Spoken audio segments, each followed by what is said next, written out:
Hello, bande de petits curieux! Bienvenue pour cette nouvelle vidéo. Aujourd'hui, nous partons à la découverte de records du monde concernant les animaux terrestres à écailles. Si tu aimes ce genre de vidéo, n'hésite pas à t'abonner, à lâcher un petit pouce en l'air et à me dire en commentaire si tu as des idées pour améliorer ces vidéos. Je lis tous les commentaires et te remercie d'avance pour ton retour. Bon, assez de blabla, on commence tout de suite avec les records du jour.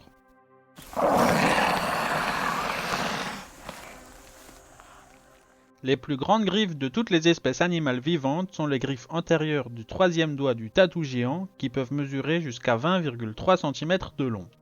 Ces créatures, que l'on retrouve partout en Amérique du Sud, utilisent leurs griffes pour creuser et déchirer les termitières.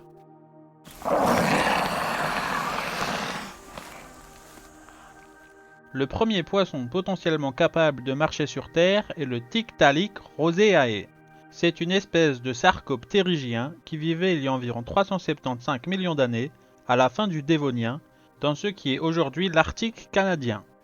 Ses nageoires pectorales possédaient des os de poignets primitifs que l'on ne voit pas chez les vrais poissons, mais présents chez les tétrapodes. Les nageoires elles-mêmes étaient particulièrement musclées avec des omoplates et des coracoïdes massivement construites. De plus, leurs coudes étaient fonctionnels, ce qui lui aurait permis de s'appuyer sur ses nageoires lorsqu'il se trouve dans des eaux peu profondes ou se déplace brièvement sur Terre si nécessaire. Encore une fois, comme les tétrapodes mais contrairement à la plupart des poissons, son cou était capable de bouger indépendamment de son corps. Sa puissante cage thoracique couplée à des stigmates au sommet de sa tête suggère qu'il possédait des poumons ainsi que des branchies. Par conséquent, le Tiktaalik roseae est considéré comme une espèce fossile de transition. Il relie les vrais poissons aux amphibiens tétrapodes.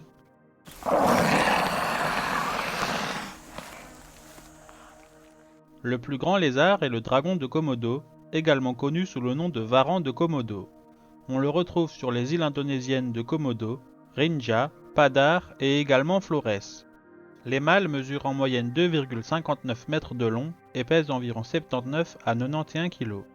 Les dragons de Komodo femelles ne mesurent en moyenne que 2,28 mètres et pèsent généralement entre 68 et 73 kg. On pense que le plus grand spécimen mesuré avec précision était un mâle présenté à un zoologiste américain en 1928 par le sultan de Bima. En 1937, il a été exposé pendant une courte période dans les jardins zoologiques de Saint-Louis, dans le Missouri aux États-Unis. Il mesurait à cette date-là 3,10 mètres de long et pesait 166 kg.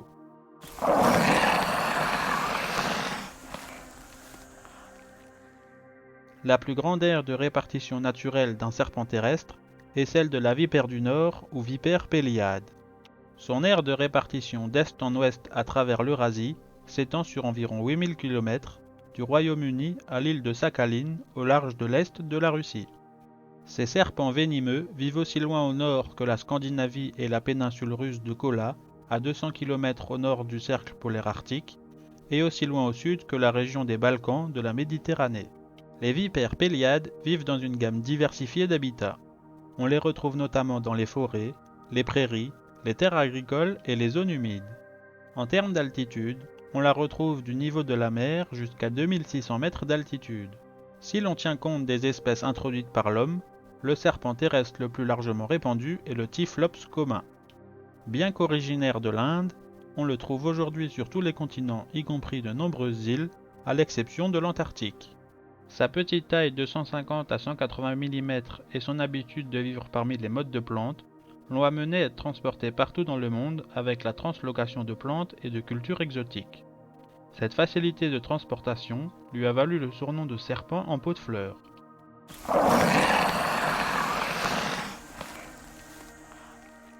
Depuis que le crocodile de Nouvelle-Guinée a été décrit scientifiquement pour la première fois en 1928, un certain nombre de biologistes se sont demandé si ce reptile endémique représentait ou non deux espèces. L'hypothèse a été confirmée par la classification du crocodile de Hall dans la revue Coppeia du 25 septembre 2019. Une barrière géographique représentée par une chaîne de montagnes a été un facteur clé qui a déclenché l'enquête préliminaire. La nouvelle espèce est présente exclusivement au sud des hauts plateaux centraux de Papouasie-Nouvelle-Guinée, principalement dans les rivières, les lacs et les marécages, alors que le crocodile de Nouvelle-Guinée est présent au nord de la chaîne de montagnes. D'autres différences identifiées entre les espèces incluent des traits morphologiques et écologiques. Les différences morphologiques reprennent par exemple des variations dans les os de la mâchoire et du nez, une variation de la musculature masticatrice et une disposition différente des écailles. Les différences écologiques, quant à elles, sont d'une période de ponte différente.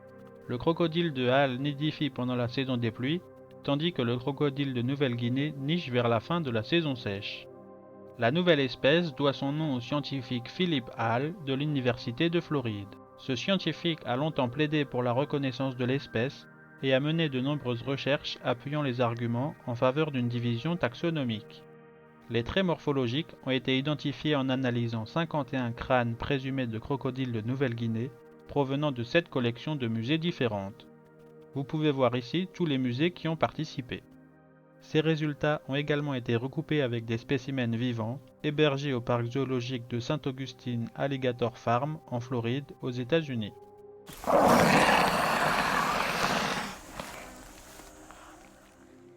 L'espèce de reptile la plus longue est le python réticulé d'Asie du Sud-Est, d'Indonésie et des Philippines, qui dépasse assez souvent 6,25 mètres. La longueur record est de 10 mètres pour un spécimen abattu sur l'île de Sulawesi, en Indonésie, en 1912.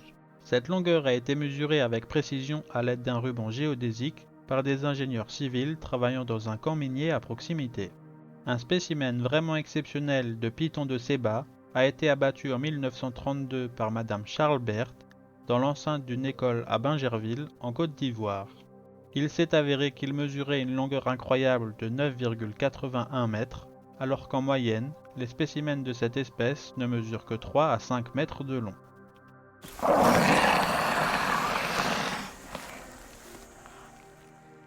Les plus petits reptiles sont les mâles de plusieurs espèces de caméléons nains de Madagascar.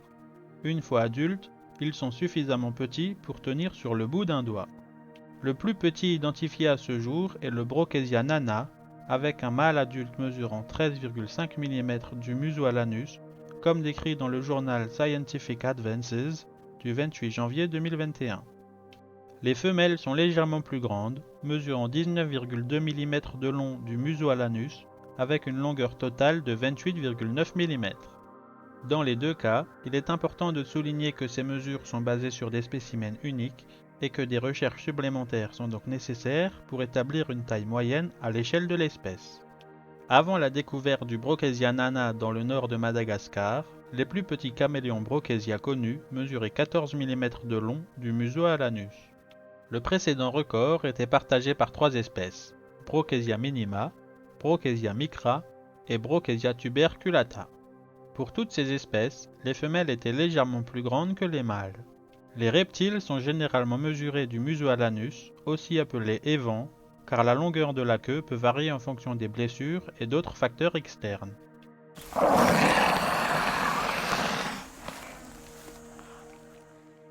Selon l'Union internationale pour la conservation de la nature, plus d'1 million de pangolins ont été commercialisés illégalement entre 2000 et 2013, ce qui en fait actuellement le mammifère sauvage le plus trafiqué au monde. Dans certaines cultures, les pangolins ont longtemps été appréciés pour leur viande et leurs écailles, ces dernières étant utilisées en médecine traditionnelle. La demande pour ces animaux fourmiliers originaires d'Asie et d'Afrique provient principalement d'un petit nombre de pays comme la Chine, le Vietnam, le Nigeria et les États-Unis. Les estimations suggèrent que jusqu'à 300 pangolins sont braconnés dans la nature chaque jour, soit environ 1 toutes les 5 minutes. Une étude publiée dans Conservation Letters en 2018, axée sur le commerce des pangolins en Afrique centrale, a cependant calculé que jusqu'à 2,7 millions de pangolins ont été braconnés chaque année entre 2000 et 2014. Ce chiffre met en avant une augmentation de 150% par rapport à la période de 1975 à 1999.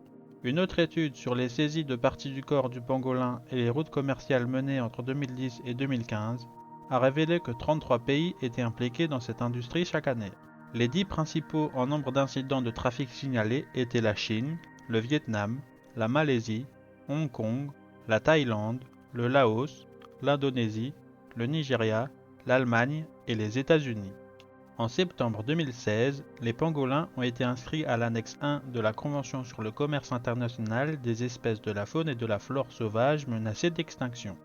C'est le plus haut niveau de protection pour une espèce qui en interdit donc tout commerce international.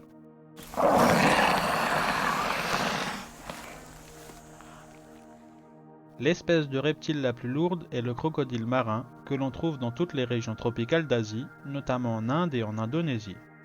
On le retrouve également dans le Pacifique, notamment en Nouvelle-Guinée et dans le nord de l'Australie. Les mâles adultes pèsent jusqu'à 1200 kg, mais pèsent en moyenne entre 408 et 520 kg. Les femelles sont, elles, beaucoup plus petites. Certains chercheurs ont affirmé que l'anaconda vert est plus gros que le crocodile d'eau salée. Même s'il s'agit de l'espèce de serpent la plus lourde au monde et qu'elle peut dépasser le crocodile marin en termes de longueur, il reste beaucoup plus léger que celui-ci. Le spécimen d'anaconda vert le plus lourd jamais enregistré était une femelle de 8,45 mètres de long, abattue au Brésil en 1960. Elle avait une circonférence de 111 cm et un poids estimé à 227 kg. Les proportions les plus typiques de l'anaconda vert sont une longueur adulte de 5,5 à 6,1 mètres avec un poids compris entre 30 et 70 kg.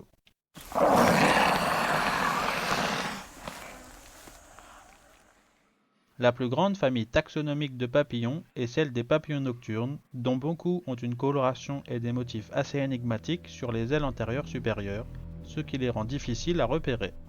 Bien qu'il existe déjà plus de 35 000 espèces de papillons nocturnes connues dans le monde scientifique, on estime qu'il pourrait y avoir de nombreuses espèces supplémentaires qui attendent encore une découverte formelle. On estime ce nombre à peut-être 65 000 espèces environ. Certaines espèces célèbres ont des ailes postérieures ou des sous-ailes aux couleurs vives qui sont normalement cachées sous les ailes antérieures, plus grandes et plus ternes, mais qui sont brusquement éclairées pour surprendre les prédateurs potentiels.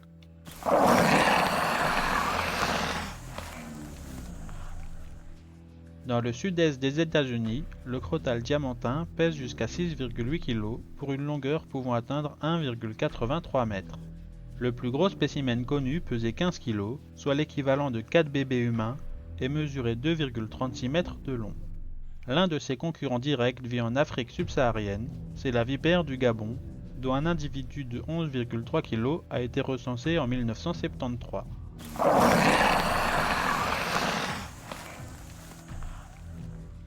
Le cobra royal, originaire d'Inde et d'Asie du Sud-Est, mesure en moyenne 3 à 4 mètres de long.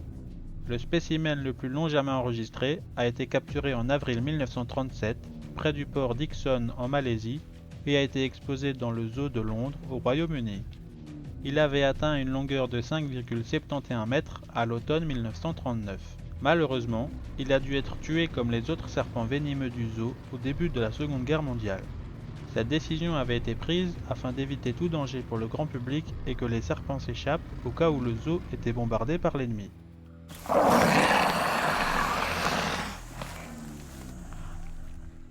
La plus grande espèce de lézard gecko au monde est le gecko géant de Delcourt.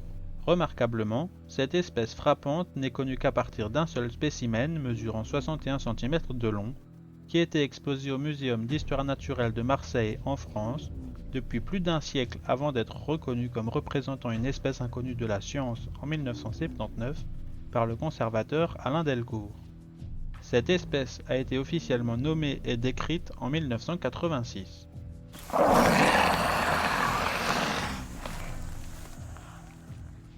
Les plus petits geckos existants sont les geckos nains dont deux espèces en particulier, le gecko nain de Jaraguá de la République dominicaine et le gecko nain des îles Vierges britanniques. Ils se distinguent par leurs petites dimensions avec des exemples d'adultes des deux espèces enregistrés entre 16 et 18 mm du museau à l'anus et une longueur totale de 33 mm.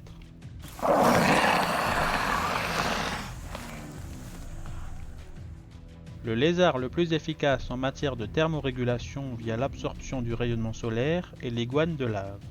Cette espèce à écailles noires est originaire des Andes péruviennes. Après avoir passé seulement 1 heure au soleil dans des conditions extérieures proches du point de congélation de seulement 1,5 degrés Celsius, il peut élever sa température corporelle jusqu'à 33 degrés Celsius.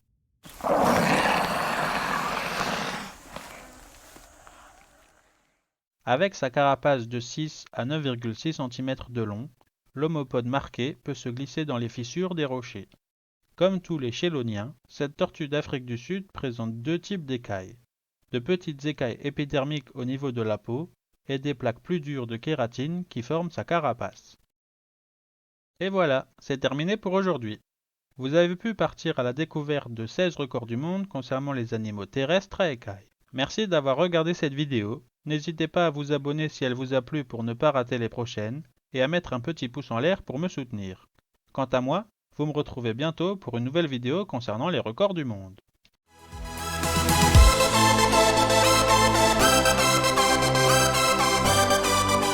Psst, petit indice pour le thème de la prochaine vidéo.